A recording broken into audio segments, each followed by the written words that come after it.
tout nous invite à poursuivre des buts essentiellement matériels, comme si on se méconnaissait ou qu'on avait une vision trop incomplète de nous-mêmes, qui est à l'origine de pas mal de nos problèmes, de nos frustrations, de nos mécontentements. Psychologue et autrice, Inès Weber est mon invitée cette semaine. Quel est l'essentiel? Qu'est-ce qui mérite d'être vécu?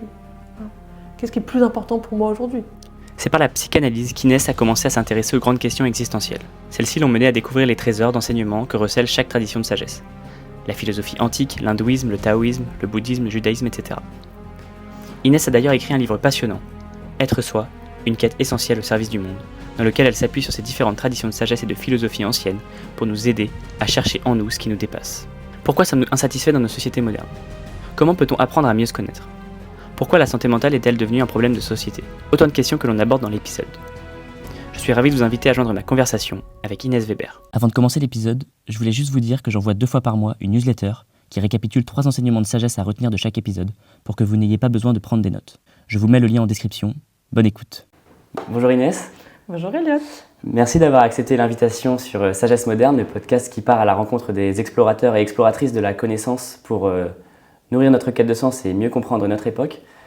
Pour commencer ce podcast, je vais parler un petit peu de ce que tu as fait. Toi, tu as étudié la psychologie et notamment les traditions de sagesse pour essayer de comprendre un petit peu aussi cette perte de sens qu'il y a à notre époque et essayer de comprendre comment on pouvait la résoudre. Tu as notamment sorti un livre qui s'appelle Être soi, une quête essentielle au service du monde, aux éditions Gallimard. Et voilà, donc pour commencer, est-ce que cette présentation te va? Très bien, elle est concise, elle va droit au but. Bravo Elliot, je te reconnais bien là.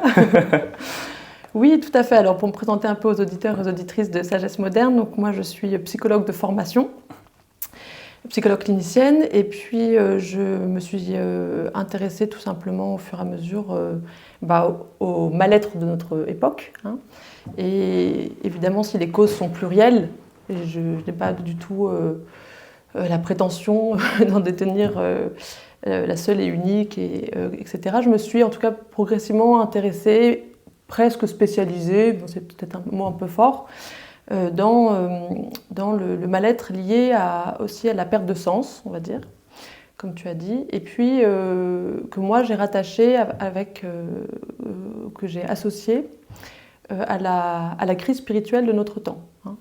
Donc ça, je vais l'expliquer en quelques mots, tout simple, c'est qu'on est dans un contexte de société, on vit dans une société, nous les occidentaux modernes, sécularisés, et puis qui est aussi matérialiste.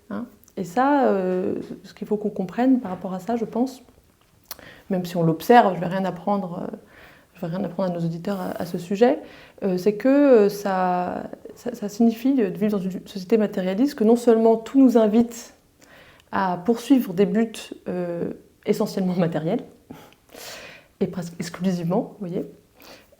Et en plus, mais pas seulement, ça ne nous permet de nous rencontrer, nous les êtres humains, que dans notre dimension la plus matérielle. Et donc, de cette façon, c'est comme si on se méconnaissait ou qu'on avait une vision trop incomplète de nous-mêmes, qui est à l'origine de pas mal de nos problèmes, de nos frustrations, de nos mécontentements, sans pourtant qu'on puisse parfois mettre le doigt dessus ou le réaliser pleinement. Voilà, c'est ça que je vais être amenée à expliquer au fur et à mesure. Mais je te laisse mener la danse. Super intéressant, belle introduction. Et comment toi, t'en es venu à t'intéresser à toutes ces questions-là, notamment avant tes études, par exemple, comment toi, tu t'es dit que tu allais t'intéresser à ces questions-là? D'où c'est parti? Bon, parce que d'abord, je suis une chercheuse, et je me sens très proche des chercheurs sous toutes leurs formes, que ce soit, après, quel que soit le domaine d'expertise, la science, la spiritualité ou quoi que ce soit. Je pense que c'est inhérent à nous les êtres humains, on cherche, on est doué d'une conscience qui fait qu'on ne se contente pas de vivre au sens de de répondre à nos besoins élémentaires d'existence, et qu'on se demande pourquoi on est là, pourquoi on vit, qu'est-ce qui mérite d'être vécu, etc. Et donc, en tant qu'âme chercheuse, tout simplement, je me suis intéressée, tout ce qui me semblait, tout ce qui m'éclairait, d'une certaine façon, non seulement je le savourais, mais après je tirais le fil, quoi, je l'approfondissais. Hein. Et j'étais très insatisfaite, très très jeune, par toutes les propositions de sens qui m'ont semblé trop réductrices ou trop pâles. Hein. Et en revanche, j'ai trouvé d'abord, alors dans un tout autre domaine à l'origine, c'est d'abord la poésie qui m'a le plus soulevée, on va dire. Soulever mon âme, élargi mon horizon, mon champ de vision, etc. Et donc je me suis beaucoup nourrie à la poésie au départ. Et puis après, ça a été les grandes œuvres dans lesquelles on trouvait vraiment du souffle comme ça, des très grandes œuvres. Je pense à Victor Hugo, Dostoïevski, etc., la littérature. Et de proche en proche, je suis arrivée après à la psychologie parce que tout d'un coup, c'était le premier domaine que j'ai rencontré, parce que c'est celui qui a pignon sur rue dans notre société, où il était question de l'invisible en nous. Ça m'a passionnée, hein, vraiment, de cet univers intérieur qui nous habite, de cette façon, on fait l'expérience, hein, dont on ne peut pas douter à cet égard, mais qui est totalement mystérieux, parce que aussi invisible et imperceptible. Et donc, c'était la psychologie, et en particulier la psychanalyse qui a parlé le plus pour moi de ça au départ, enfin qui m'a fait rencontrer ça. Ça m'a passionnée, et puis en continuant, c'est comme des tiroirs à double fond. Eh bien, j'ai découvert derrière derrière ce tiroir-là, celui de la spiritualité, en m'intéressant d'abord au judaïsme, et puis à partir du judaïsme, j'ai commencé à rencontrer les différentes traditions de sagesse.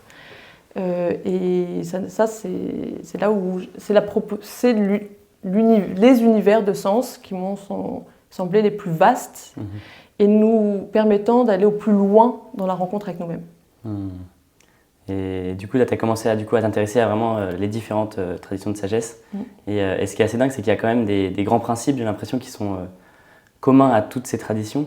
Et ça, c'est assez fou parce que je me demande toujours comment ça se fait, comment c'est possible que des mêmes principes reviennent toujours à différentes époques, dans différents endroits. Est-ce que tu as observé ce phénomène aussi ? Alors absolument, tout le monde n'est pas d'accord sur ça, évidemment. D'accord. De toute façon, heureusement, tout est en débat en permanence sur les questions de ce qui est vrai, de qu'est-ce que la réalité, etc. Mais ce que tu dis là est important, c'est notamment ce que quelqu'un comme René Guénon a appelé l'unité transcendante des religions.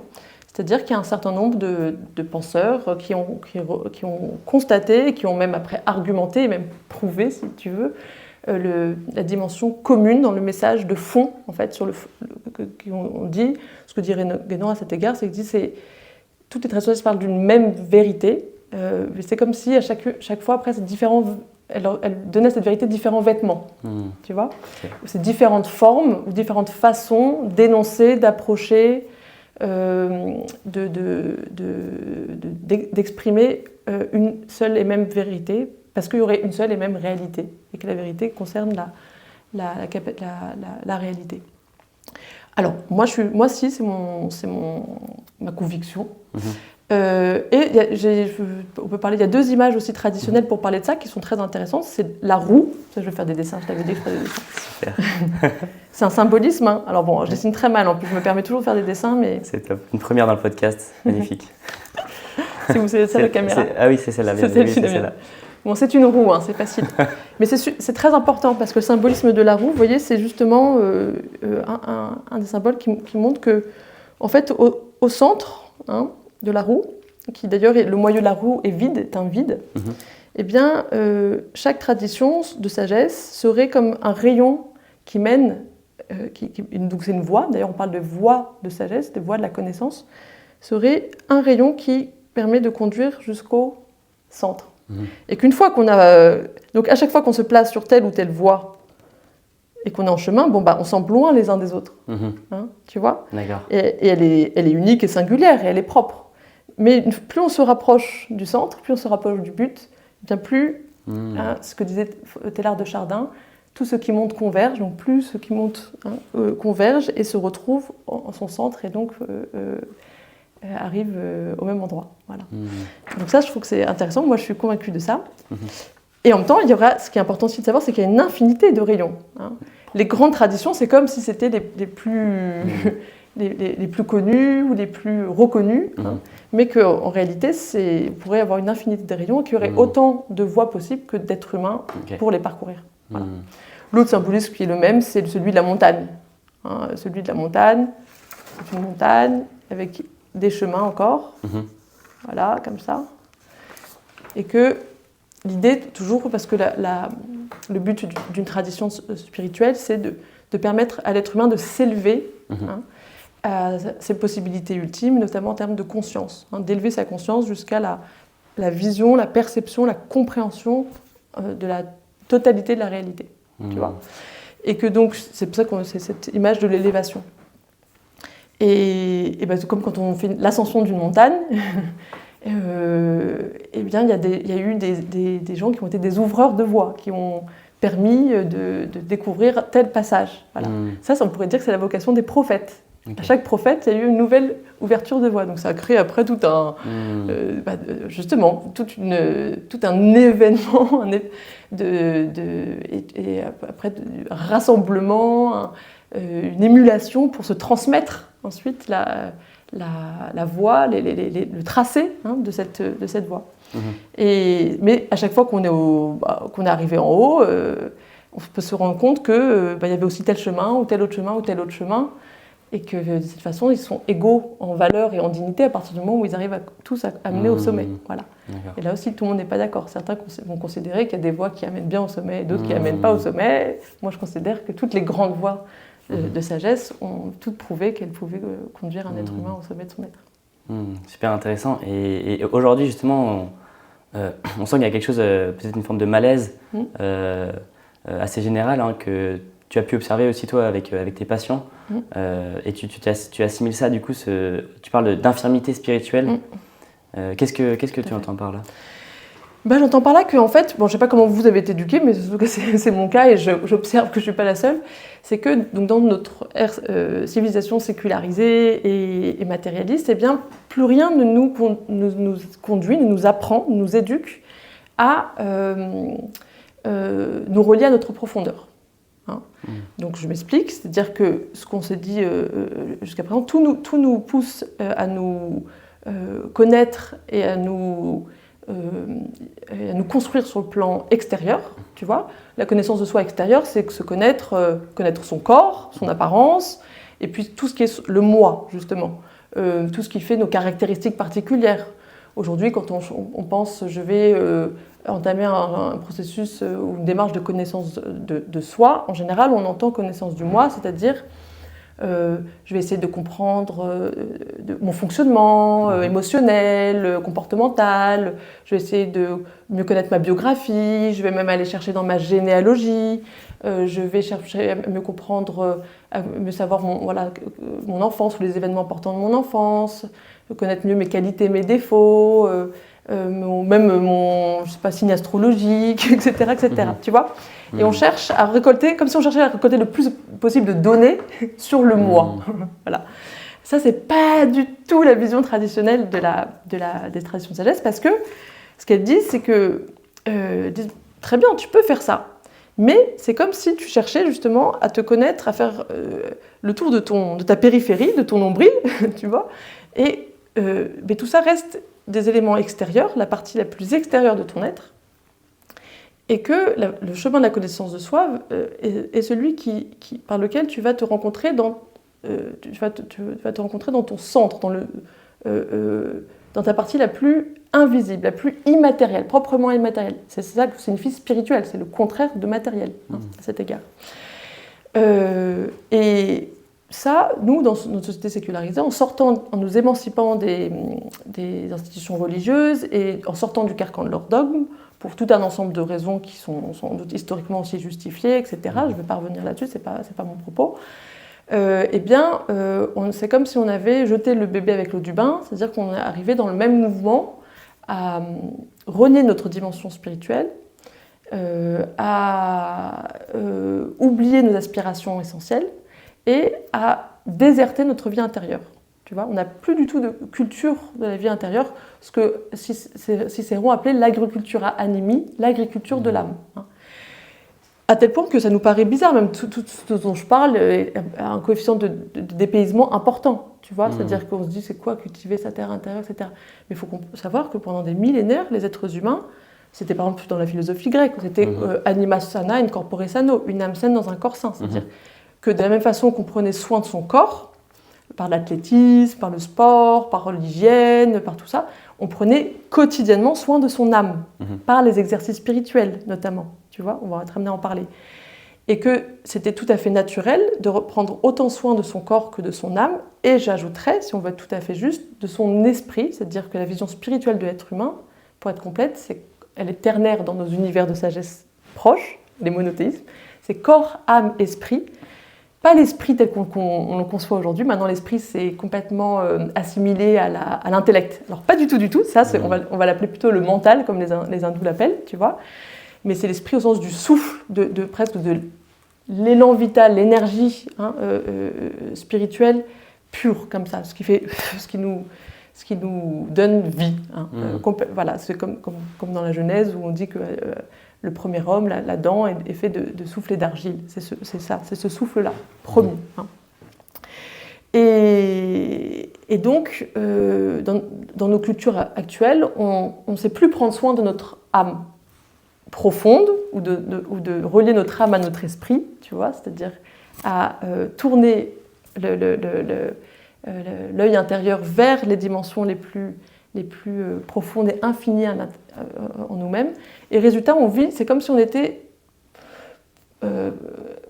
coincé, qu'on vivait à la périphérie de nous-mêmes, tu vois. Et que ça se matérialise par le fait, ça se concrétise par le fait qu'on s'identifie complètement à notre moi, justement. Et que quand on veut répondre, quand on se dit qui je suis, on se dit je suis Elliot, je suis Inès, je suis psychologue, je suis une femme, je prends moi-même, c'est pas toi Elliot. J'ai tel âge, etc. etc.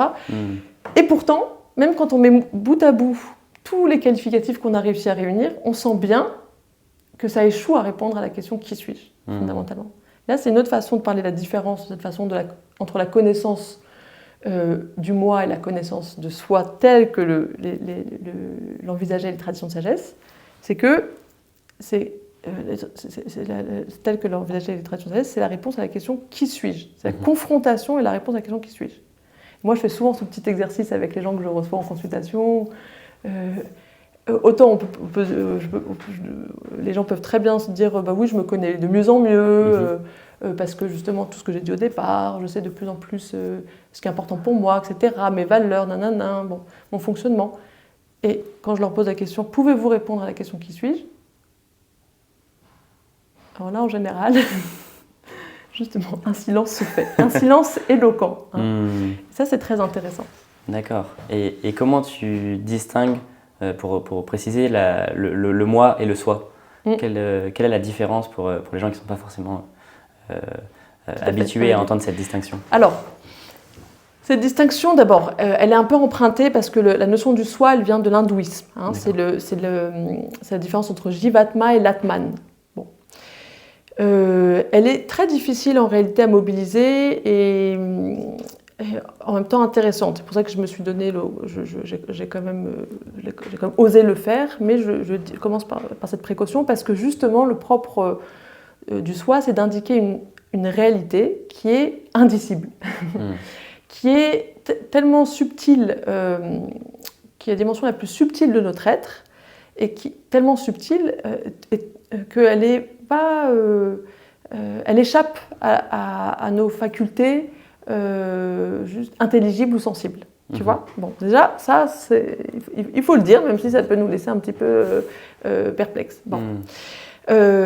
Alors, tout simplement, comme je disais, le moi, c'est vraiment la partie... Je vais devoir faire un dessin. Tu l'as cherché. Allez. Super. C'est un iceberg. Hein. Donc, Okay. vous ne vous moquez pas de moi. C'est encore comme une montagne. Là, c'est la mer. Ouais. Voilà, l'iceberg de la mer. Donc, j'ai mis la partie émergée de l'iceberg, c'est le corps. Bon, ça, on est bien d'accord. Ça, on voit. C'est matériel, on peut le toucher, c'est physique, etc. Bon. Et l'âme et l'esprit, hein, ce sont les parties qui sont sous l'eau. Donc déjà dans l'invisible, enfin, vous voyez. Mais quand on regarde sous la mer, on est d'accord que quand on est au bord de la mer et qu'on regarde sous l'eau, il y a une partie qu'on voit sous l'eau, quand la mer est claire. Hein. On voit le récif, on voit les poissons, jusqu'à un certain point. Voilà.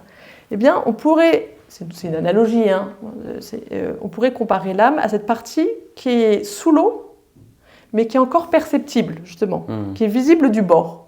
Et donc ça, c'est tout ce qui est à l'intérieur de nous, qui nous anime, mais qui est perceptible au sens où ça se manifeste. Hein.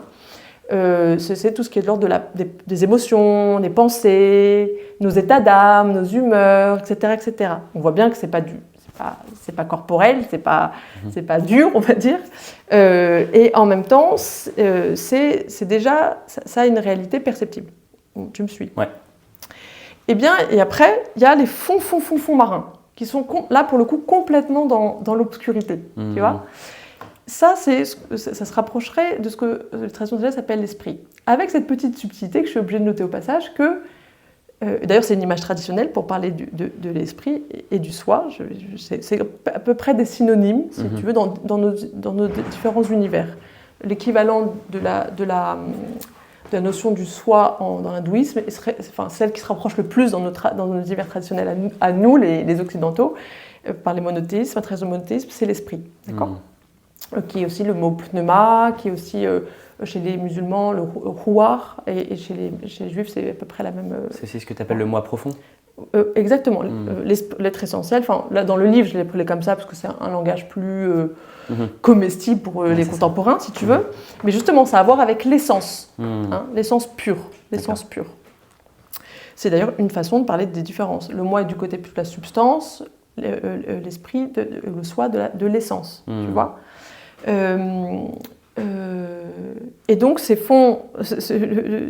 La partie de nous qui concerne les fonds marins, c'est comparé donc à des fonds sans fond, hein, parce qu'il y a une notion d'infinité. Et ça sera aussi intéressant, on sera peut-être amené à en parler.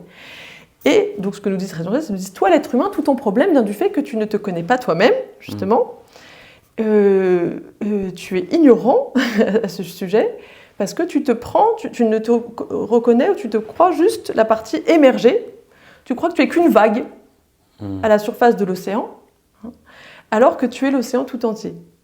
Et que pour apprendre à te découvrir comme étant l'océan dans le langage d'une vague, ou tout l'océan contenu dans une goutte, disait le poète Rumi, il a dit « Tu n'es pas qu'une goutte dans l'océan, hein, tu es l'océan tout entier dans la goutte d'eau.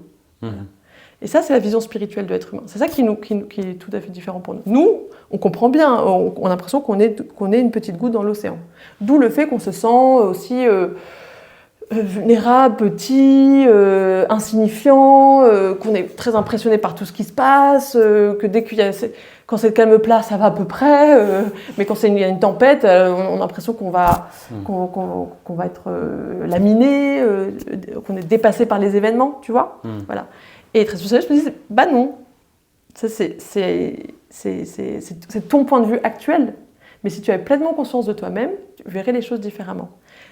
Et comment faire ça, hein? Et bien, tu dis, plonge dans les fonds marins.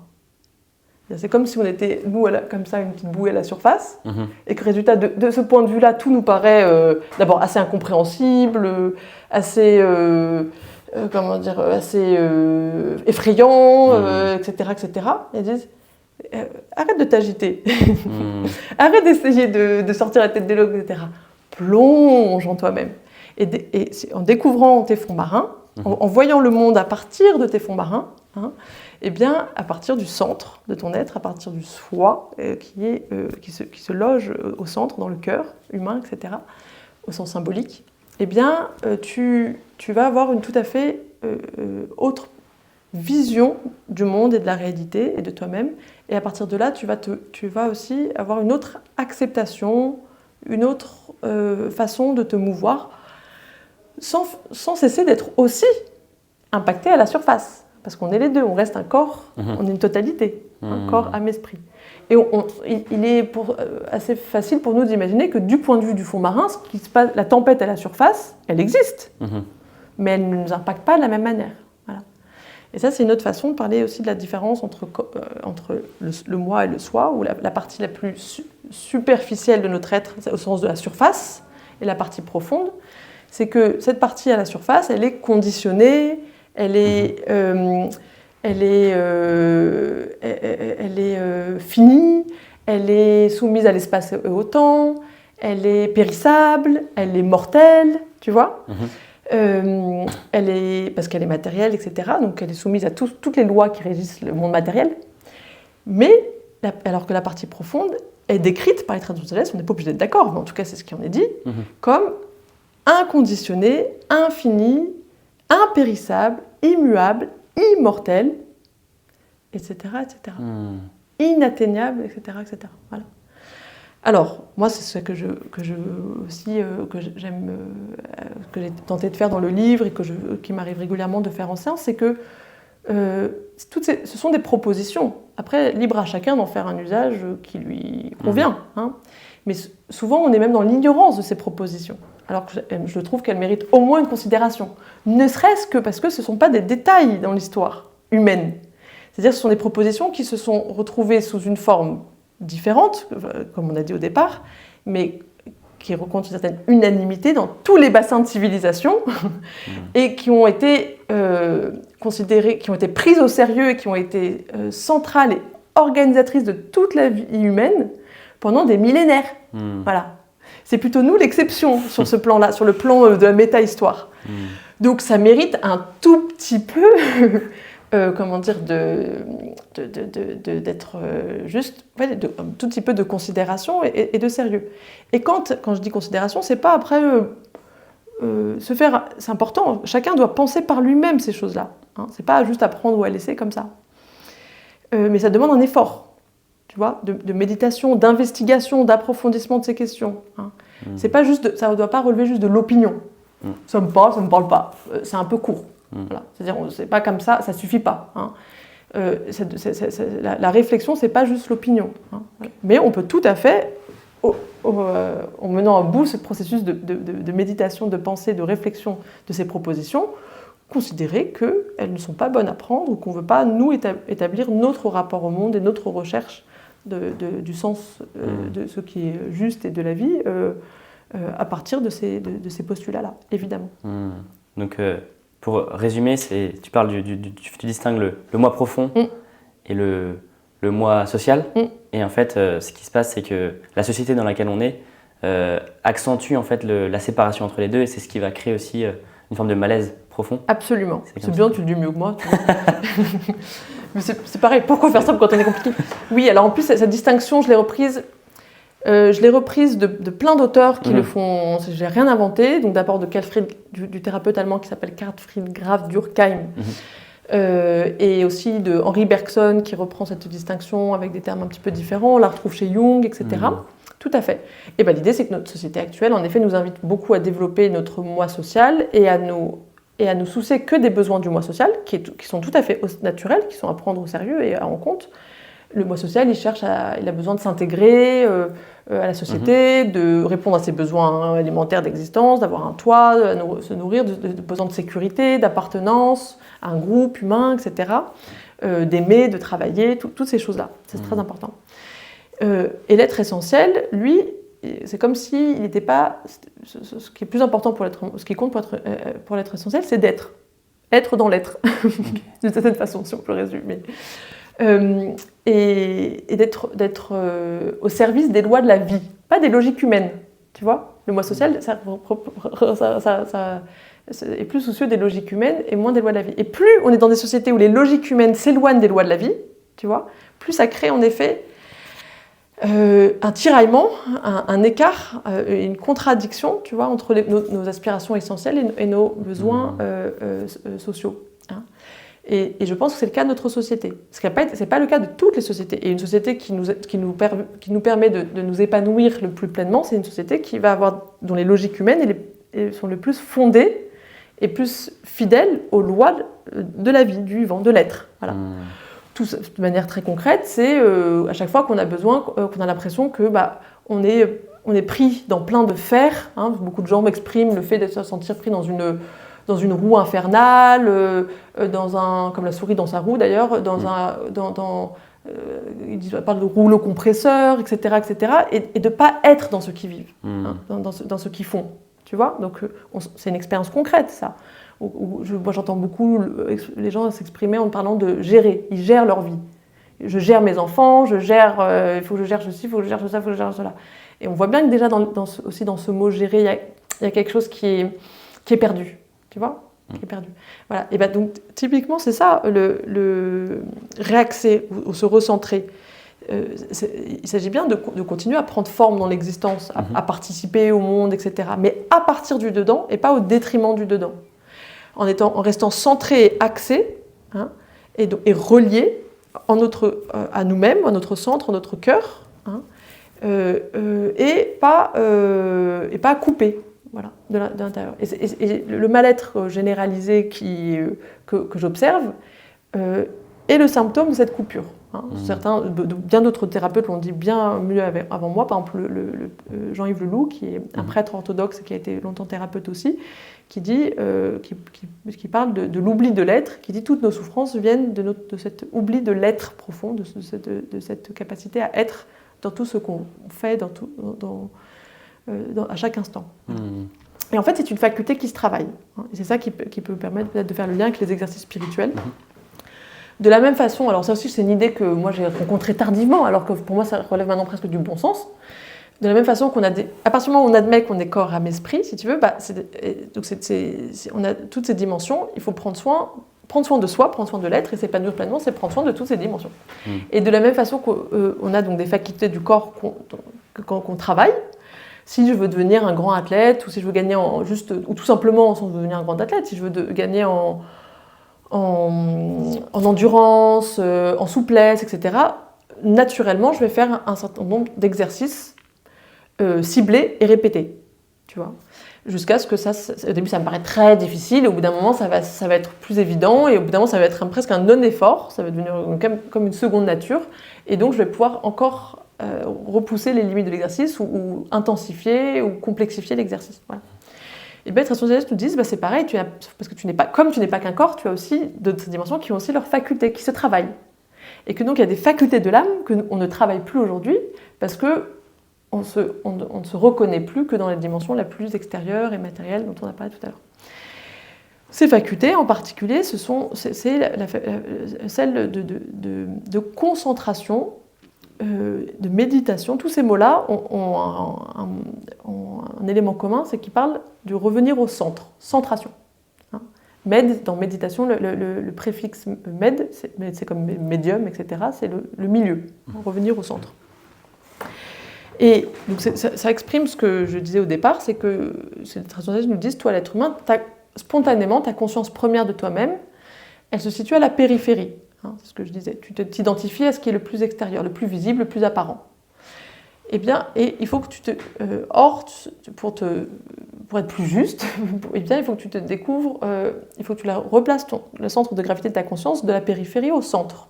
Et donc, c'est cette faculté de te tourner à l'intérieur et de ramener ta conscience au centre. Voilà. Au début, elle se place là, elle essaie d'aller au centre. Si l'exercice est bon, elle y arrive un petit peu, mais c'est dur. Dès qu'on sort de l'exercice, hop, ça remonte. Mais avec la régularité, ça remonte de moins en moins, ça reste. Et puis, jusqu'à que ça se rapproche et ça reste, ça se rapproche, ça reste, jusqu'à rester ininterrompu. Hein.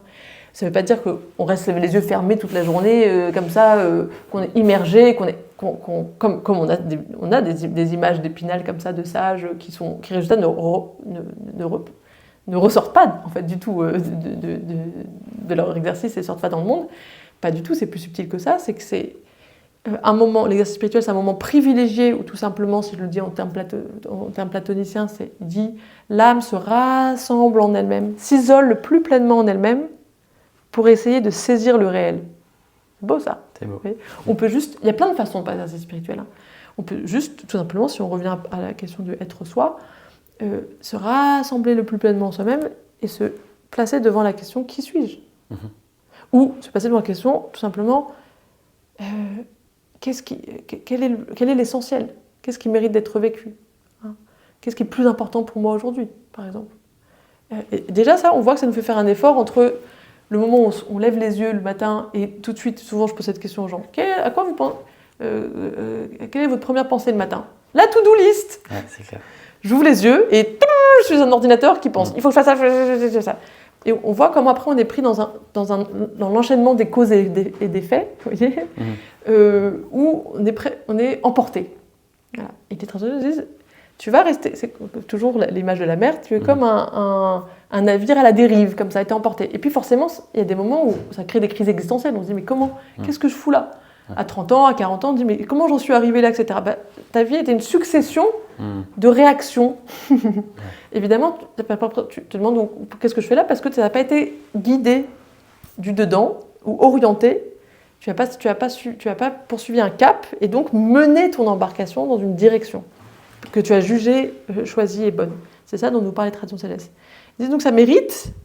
Donc, au lieu de commencer ta journée comme ça, commence ta journée en fermant les yeux, par exemple. Il y a plein de formes d'exercices spirituels, là je vais en donner un pour aller vite, mais pour vraiment te rassembler en elle-même, comme si tu ne commences pas tout de suite à t'ouvrir et à te propulser à l'extérieur, mais d'abord tu reprends conscience de toi et tu te sondes intérieurement, ou c'est comme si tu allumes intérieurement, tu écoutes, hein,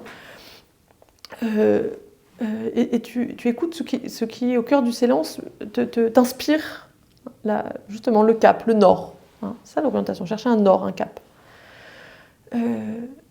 Et ensuite, tu vas te lancer dans ta journée, mais comme tu t'es rappelé, tu as pris le temps, c'est aussi une façon de parler de l'exercice spirituel, le rappel. D'ailleurs, dans le soufisme, le dhikr, ça veut dire le souvenir. On cherche à se souvenir. Hein, on peut dire de l'essentiel. Dans les univers religieux, c'est du souvenir de Dieu, mais qui représente justement ce qui donne le cap, hein, on va dire.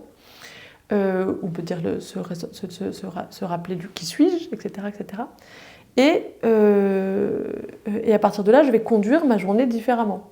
Hein, je ne vais pas être juste pris dans la valse des événements, emporté par les événements, mais je vais, quel que soit d'ailleurs le temps qu'il va faire dans la journée, le climat, eh bien, je vais mener ma barque, je vais être un bon marin, hein, un être humain qui exerce son métier d'être humain. Voilà. Et donc c'est le temps privilégié de l'exercice qui vise à faire ça, c'est-à-dire à se rassembler en soi-même, et à se concentrer, à retourner au centre, à épuiser l'information et l'énergie. Hein, le centre de l'être, et il y a plein d'images qui en parlent, et presque comparé à un soleil intérieur, à une source d'énergie, une source d'eau vive, une source, tout ce qui peut donner, je veux dire en tout cas qui donne une indication sur la nature vivifiante et orientante, hein, de cette partie de nous-mêmes. Et puis à partir de là, je vais rentrer dans le cours des événements, dans le cours des phénomènes, mais je vais cette fois-ci les utiliser comme apprendre à surfer sur la vague. Au lieu de me prendre les vagues en pleine face, et ben, je vais surfer dessus et je vais utiliser leur force, qu'elles soient énormes ou toutes petites, qu'elles me semblent très effrayantes ou très désirables, etc. Eh bien, peu importe, je saurai tenir debout, justement. Je serai verticalisée, hein, en toutes circonstances. Donc, ouais, c'est important en fait d'avoir des moments dans la journée où on va se recentrer, prendre le temps d'aller voir en soi-même en fait ce qui se passe et réfléchir, comme tu dis, à des questions un peu plus profondes. Et c'est pas évident parce qu'en plus, à notre époque où il y a toutes ces stimulations qui peuvent nous assaillir presque à chaque seconde de la journée. T'as d'autres, tu disais que ouais, ça peut prendre différentes formes, il y a plusieurs types d'exercices qui peuvent aider, parce que c'est vrai que ça peut être désagréable, inconfortable au début de se dire bah, je vais m'arrêter, je vais ne rien faire, entre guillemets, je vais me poser, je vais essayer d'écouter ce qui se passe en moi. Absolument. Pour la plupart des gens, c'est quelque chose qui est inconfortable. Comment on peut commencer si on n'a pas l'habitude et que ça paraît être une montagne finalement de devoir s'arrêter et méditer pendant 10, 20, 30 minutes? Tout à fait. Voilà, parce qu'en effet, dans notre socioculture actuelle, tout valorise l'action, l'extériorité, la sociabilité, la parole, le plein, tu vois. Alors que ce mouvement-là nous invite au contraire complémentaire, c'est important, qui est, si je le décline à partir de ce que j'ai dit là, le silence, le vide, la solitude, la contemplation ou méditation,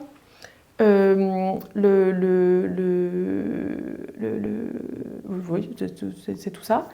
Le rien, le vide, etc. Eh bien, ça, on en a horreur, on en a peur en général, on n'a pas l'expérience tout simplement. Et puis souvent, c'est dévalorisé socialement. Ça va être associé à de la oisiveté, de la paresse, etc., etc.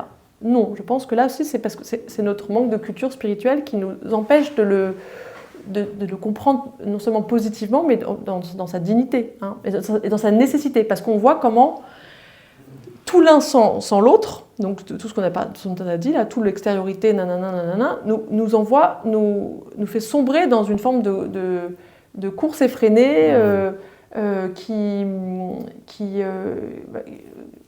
est nocive, hein, qui devient problématique parce qu'on est dans un faire qui sont dans l'agitation. C'est plus de l'action, c'est de l'agitation, tu vois. Donc d'abord, c'est important de le revaloriser ou de se réaliser qu'on ne commet pas un crime quand on recherche de ce côté-là. Ensuite, oui, il y a plein de familles, dans toutes les traditions, on voit les grandes familles, si je peux l'exprimer comme ça, il y a plein de façons de faire des catégories d'exercices spirituels, bon, même si c'est toujours les limites des catégories. Ce sont toutes les pratiques de silence et de recueillement et de prière, hein, que ce soit assis ou dans d'autres mouvements. Les pratiques des arts et des artisanats, de l'art et de l'artisanat, la calligraphie, la peinture, il y avait plein de... Après, il y avait même les métiers d'art comme des tisserands, toutes ces choses-là étaient, dans une société traditionnelle, étaient aussi investis, pas seulement sur le plan extérieur, mais intérieur. L'œuvre extérieure était toujours le moyen et l'occasion de l'œuvre intérieure. Et puis aussi les arts martiaux, toutes les pratiques corporelles qu'on connaît, le yoga, les arts martiaux, etc. Bon, voilà, il y a plein de choses qu'on peut mentionner. Donc à cet égard, tout le monde peut chercher ce qui peut-être lui convient le mieux, essayer un certain nombre de choses. Mais ce qui est important, c'est pas tant le moyen que, on va dire aussi l'intention. Hein. Parce qu'aujourd'hui, on voit réapparaître beaucoup un engouement, un intérêt pour ces pratiques, et peut-être tant mieux, c'est parce que la nature a horreur du vide et que quelque chose qui revient au galop. Mais attention, c'est-à-dire qu'il y a parfois un usage qui est déspiritualisé. C'est pas parce qu'il y a un usage aujourd'hui de la méditation, du yoga, etc., qui en font plus que une gymnastique ou un exercice de relaxation. Donc ça dépend de comment, c'est comme tout, ce sont des moyens, des outils, tout dépend de l'usage qu'on en fait. Il y a exercice spirituel à partir du moment où justement il y a l'exercice spirituel vise la transformation intérieure, le progrès de conscience, comme j'ai dit, et donc il y a un trajet où il y a une visée, et donc il y a un effort. Et donc par rapport à ce que j'ai dit là, par exemple, si beaucoup de gens s'assiedent en silence, juste pour arrêter tous les efforts, de cette façon, c'est une cessation, c'est un relâchement de tout effort, qui apporte de la détente, qui apporte de la tranquillité, du calme, de la relaxation, tant mieux. Mais ça ne s'arrête pas là. Ça, c'est presque le premier mouvement vers la première étape de l'exercice spirituel, mais qui ne se suffit pas elle-même. C'est-à-dire, dans l'exercice spirituel, en effet, il y a ça, on cesse tous les efforts à l'extérieur, mais pour entrer dans un effort intérieur, tu vois. Donc il y a un effort de travail intérieur, de creuser en soi-même. Ce sont des images, de reliance, d'approfondissement, de viser quelque chose. D'ailleurs, il y a une tension. Hein, c'est pas la détente. Il y a une tension intérieure. D'ailleurs, on pourrait reprendre à cet égard le mot intention, la tension interne, à l'intérieur. Voilà. Vers qu'est-ce que je vise fondamentalement, hein, et donc c'est vraiment un travail, un effort qui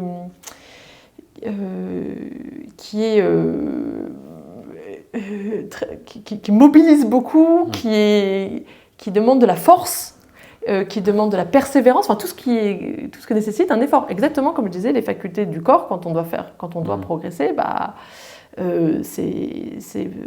sans effort, on n'arrivera à rien. Voilà. Donc c'est ça que je voulais préciser, mais bon, chacun a aussi à préciser le but de son effort, et à peut-être mieux le conscientiser, etc. Et à cet égard, je trouve aussi que la culture spirituelle aide. Parce que souvent, on ne sait pas très bien au départ. On sait tout ce qu'on veut arrêter. On dit, je veux que ça cesse, j'en ai marre d'être pris dans la roue, d'être pris dans ce tourbillon, etc. Je veux que ça cesse. Donc notre premier mouvement, c'est déjà d'arrêter quelque chose. C'est bien. Et après, sauf que on ne va pas faire de l'arrêt, et puis on redémarre, et puis on arrête, et puis on redémarre. Mais ça ne suffit pas. On sent qu'il faut qu'on réussisse à activer ou à remettre un mouvement, mais qui soit enclenché différemment. Voilà. Qui trouve son élan, et qui trouve son essor, etc. Différemment. Et c'est là où peut-être il y a quelque chose à mieux conscientiser du côté de ce voyage intérieur. C'est un voyage dont nous parle la tradition. Le voyage immobile, je crois que c'est un titre de livre, je ne sais plus d'où il sort. Et les traditions célestes nous proposent de cette façon les cartes. Elles seraient détentrices des grandes cartes de ce territoire intérieur. Voilà. Et donc, comme chacun, quand on veut faire un voyage dans un pays inconnu, d'abord, on ne le connaît pas, on se l'imagine, etc. On ne sait pas du tout si on va être déçu, pas déçu, ce qui nous attend, ce qui nous attend. Bon, on ne sait même pas s'il existe vraiment, d'ailleurs, tant qu'on ne l'y a pas été.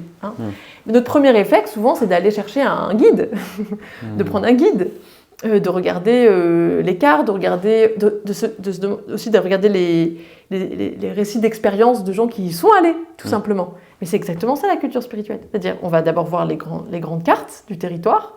Il y en a plusieurs, parce qu'il y a plusieurs façons de rentrer dans ce territoire et de s'y aventurer. Et puis, il y a tous ces gens qui ont rendu compte de leur propre voyage et de leur propre chemin et de ce qu'ils y ont trouvé. Donc, c'est les grands récits de sages, tous les écrits inspirés, etc., les grandes figures. Je parle des grands mystiques aussi. Je veux parler de Maître Eckhart, Ibn Arabi, tous nos grands philosophes grecs, Plotin, Socrate. On peut parler de Spinoza, je ne sais pas moi, tout ce que vous voulez.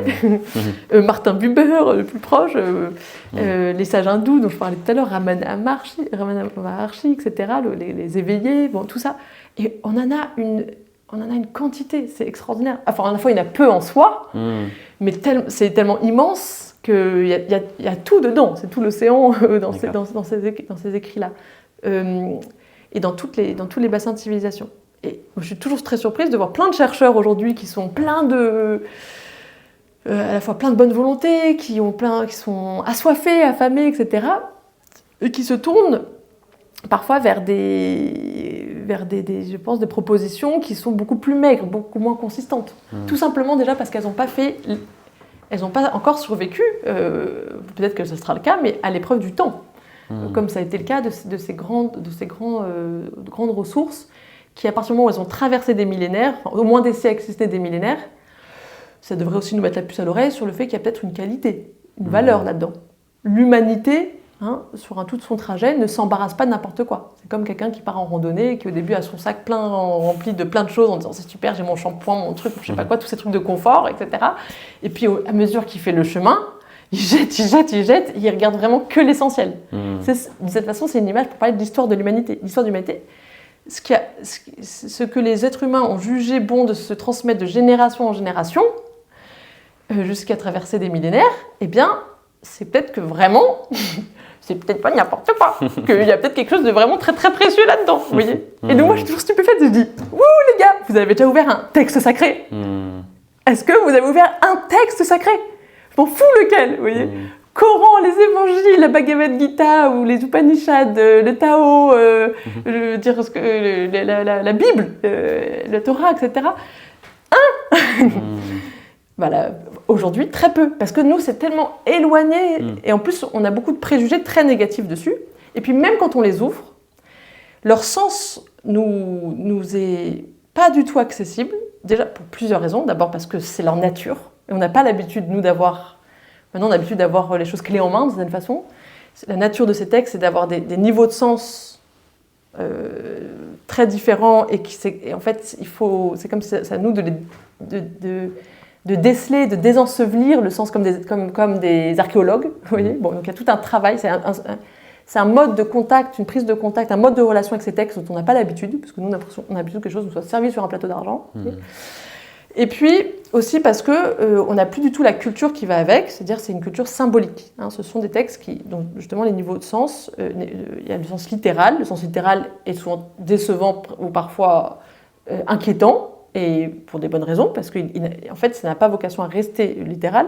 Et ce sont des textes qui se sont exprimés, ce sont des mythes, on parle de mythes bibliques, des allégories, etc., qui parlent par image et donc par allusion à quelque chose d'autre.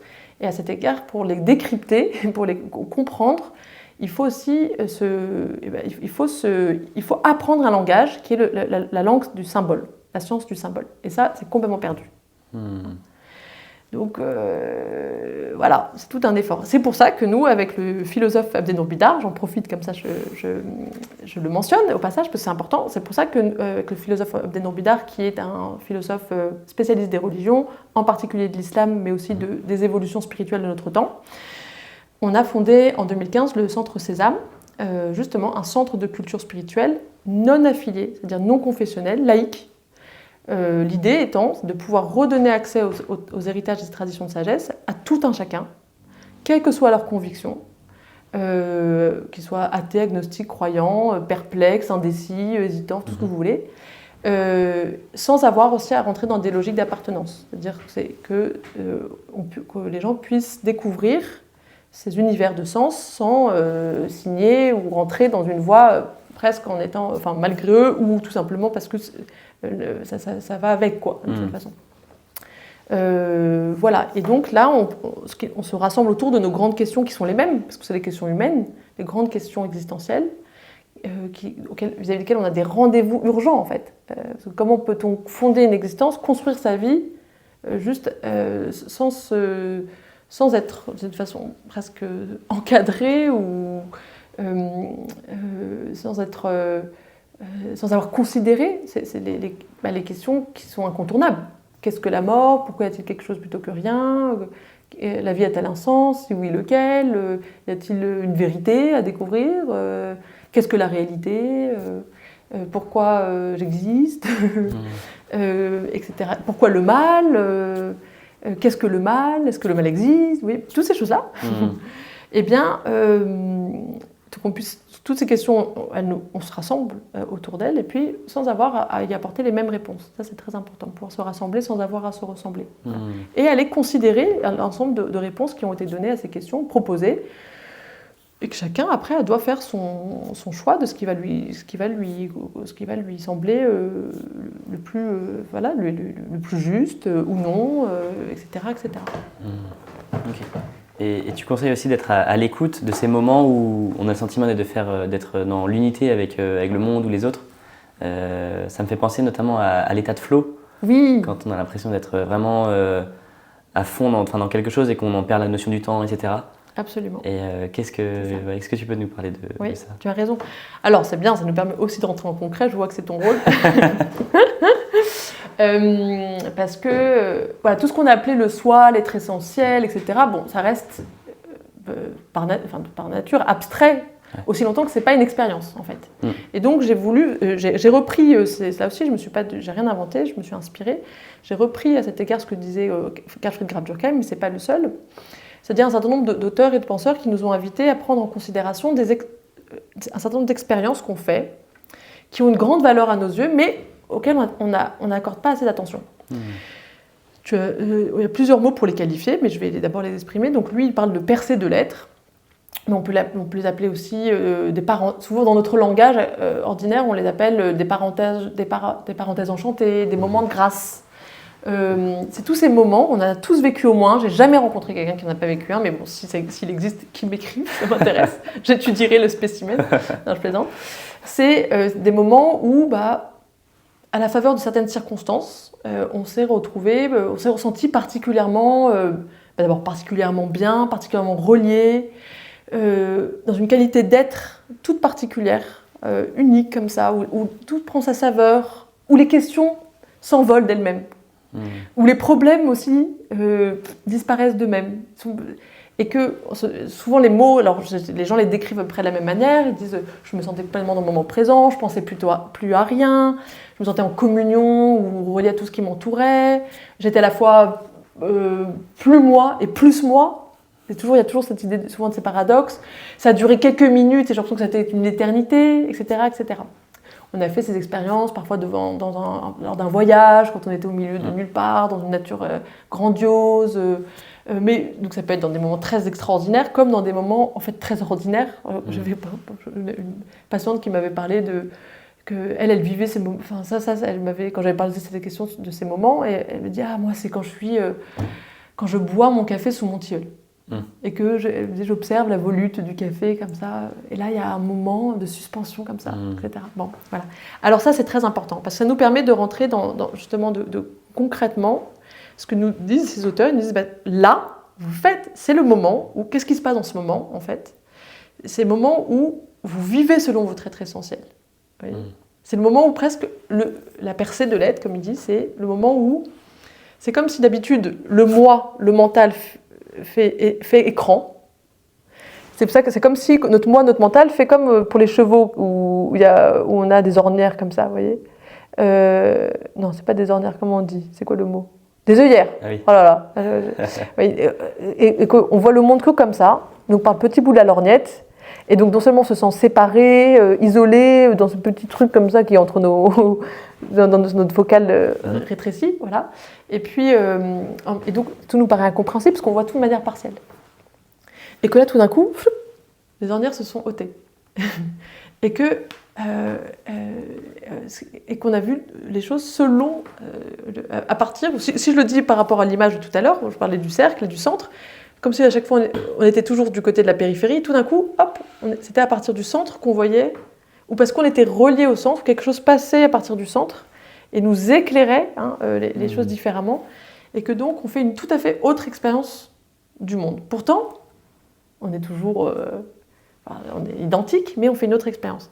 Donc ça, c'est très important parce que ça, en fait, la plupart du temps, ce qu'on fait, c'est qu'une fois que c'est passé, on se dit c'était super, mais c'est pas la vraie vie. On pense que ça a vocation à rester des parenthèses enchantées, à rester minoritaire dans notre existence, à rester occasionnel et fugitif. Et donc, on ne prend pas assez au sérieux ces moments. On revient dans notre petit moi, on revient dans notre conscience rétrécie des choses, et puis on continue à vivre ainsi. Et les traditionnalistes nous disent, non, si tu prends ces moments au sérieux, tu te rends compte que tu devrais te dire, mais comment je peux retourner à cet endroit?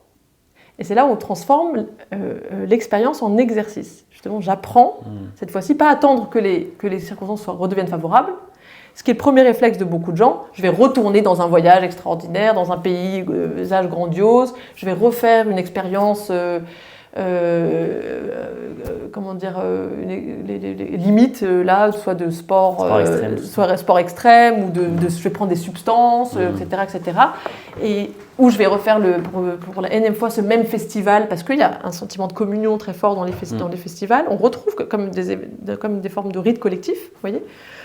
Et après, je deviens dépendant de ça. Et je cherche que sous cette forme. Et là, parce que j'ai confondu la forme avec le fond, c'est-à-dire que j'ai confondu la façon dont j'ai goûté l'ivresse avec le flacon et l'ivresse, comme dit. Il y a un proverbe qui dit « qu'emporte le flacon pourvu qu'il y ait l'ivresse ». Et les traditionnalistes apprennent à trouver cette ivresse ou à rencontrer cette disponibilité, cette disposition et cette nouvelle perception des choses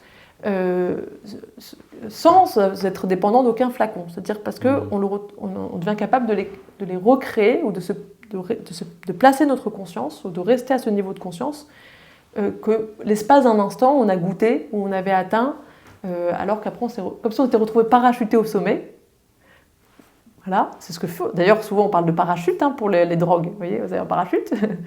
Et puis, sauf qu'après, une fois que les effets sont passés du moment ou de la substance, eh bien, hop, on redescend à notre niveau de conscience réelle. Et là, soit on décide de rester là, soit on décide de se mettre en chemin.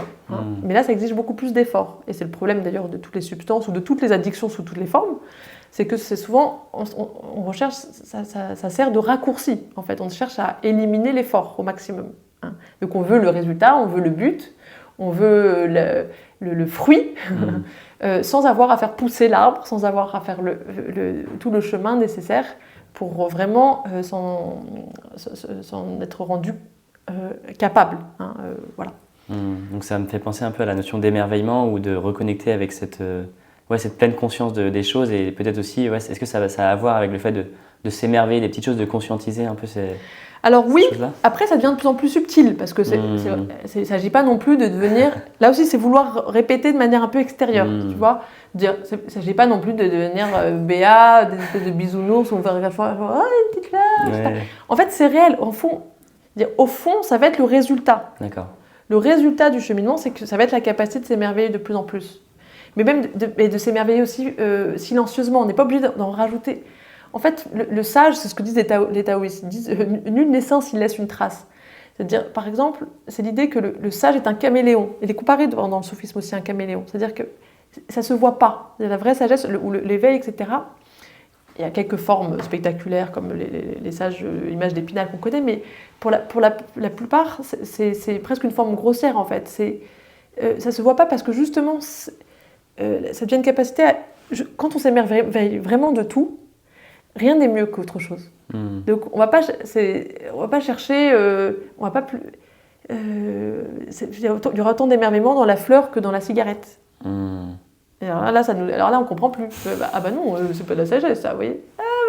Ça va être plus subtil, voilà. C'est-à-dire pourquoi parce que c'est justement là, tant qu'on est du côté il y a des choses qui méritent l'émerveillement, où il y a du bien, etc. Et puis il y a de l'autre côté le mal, et puis il y a des choses qui méritent pas d'émerveillement.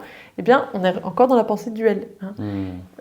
Au bout du chemin de la sagesse, il y a attention, il n'y a pas quelque chose qui rend ni l'un, c'est pas quelque chose qui abolit la dualité, mais quelque chose qui la transcende. Donc c'est le ternaire, c'est le triangle, quelque chose qui est par-delà. Hein, mais sans rentrer dans l'indistinction, l'indétermination, etc. C'est complexe.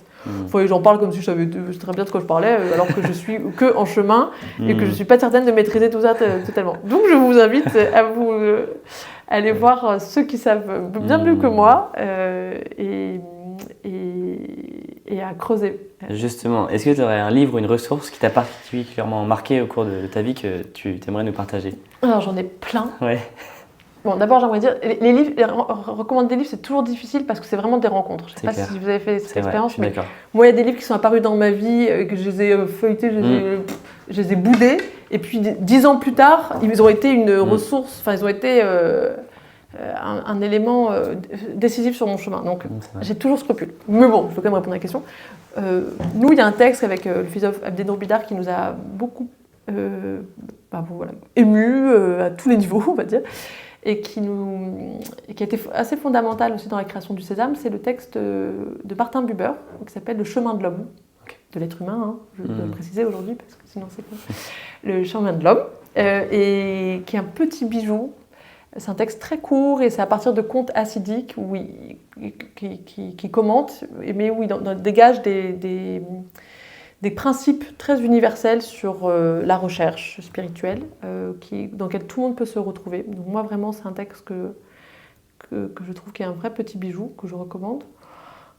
Ouais, ça va suffire, c'est parce que j'en aurais plein. Super. Et petite question qui va t'amener peut-être à réfléchir ou à penser sur toi-même, mais quel est le conseil que tu donnerais à la Inès de 20 ans ? C'est pas une question facile en général, mais... Je dirais, aie confiance, patience. Ok, super. Tout viendra à qui saura t'attendre. Oui, ok. Tout viendra à point à qui saura t'attendre. Super. Et est-ce que tu as d'autres idées de personnes qui seraient intéressantes d'interviewer dans ce podcast ? Eh bien, Abdenour Bidar. Non, mais pas en particulier. Ouais. Carrément. Ok. Dernière petite question. Si tu avais un tableau géant qui serait visible par le monde entier, qu'est-ce que tu écrirais dessus ? Chute. Ok. Parfait. Merci Inès. De rien, merci à toi Elliot. Merci d'avoir écouté Sagesse Moderne. Si vous avez écouté jusqu'ici, ça veut dire que l'épisode vous a plu. Alors je vous invite à liker et à mettre 5 étoiles sur Spotify et Apple Podcast et à me faire vos retours sur l'épisode. Ça m'aide beaucoup pour me faire connaître. Encore merci à vous et à très bientôt sur Sagesse Moderne.